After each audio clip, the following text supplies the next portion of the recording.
हमें कितना पानी या लिक्विड्स पीना चाहिए 24 आवर्स में लंग्स को हेल्दी रखने के लिए? तो जैसा कि मैंने पिछले खाने के वीडियो में कहा था कि जो भी हम पीते हैं वो डायरेक्टली हमारे लंग्स में नहीं जाता, वो पेट में जाता है, हमारे इंटेस्टाइन सिस्टम में जाता है और लंग्स का सिस्टम अलग है।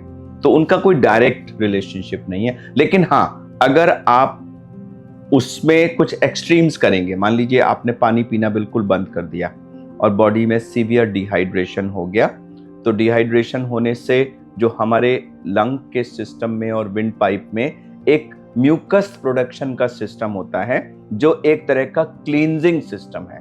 हमारे लंग्स की लाइनिंग से और विंड पाइप्स की लाइनिंग से कंटिन्यूसली कुछ लिक्विड तरल पदार्थ निकलते रहते हैं, जो एक तरह से उनकी सफाई का काम करते हैं। और छोटे छोटे हेयर्स होते हैं वहां, जिनको सीलिया कहते हैं, जिनके चलने के ऐसे मूवमेंट से वो सारा का सारा मटेरियल बाहर की तरफ आता है और कभी कभार हमें थोड़ी सी खांसी आती है और वो एक वाइटिश सा स्पूटम निकल जाता है। ये लंग का एक नेचुरल क्लीनिंग मैकेनिज्म है। लेकिन अगर आप सिवियरली डिहाइड्रेटेड हैं तो ये मैकेनिज्म फिर ड्राई हो जाता है और कहीं ना कहीं उसका असर पड़ता है। इसी तरह से अगर किसी को किडनी या कोई ऐसी और बीमारियां हैं जिसकी वजह से आपके शरीर में पानी की मात्रा बहुत ज़्यादा बढ़ गई है, तो वो पानी फिर आपके लंग्स के चारों तरफ भी इकट्ठा हो जाता है और वो लंग्स को नुकसान पहुंचाता है। तो ऐसी कोई भी बीमारियां हों तो हम उनको फिर प्रॉपर तरह से ट्रीट कराएं।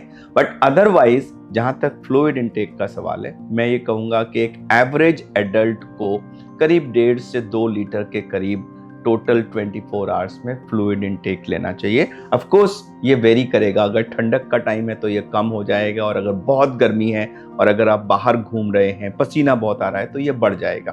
तो ये मात्रा बढ़ सकती है, बट एक एवरेज एडल्ट को 1.5 से 2 लीटर का टोटल फ्लूइड इनटेक लेना चाहिए, जो आपके लंग्स को भी स्वस्थ रखेगा।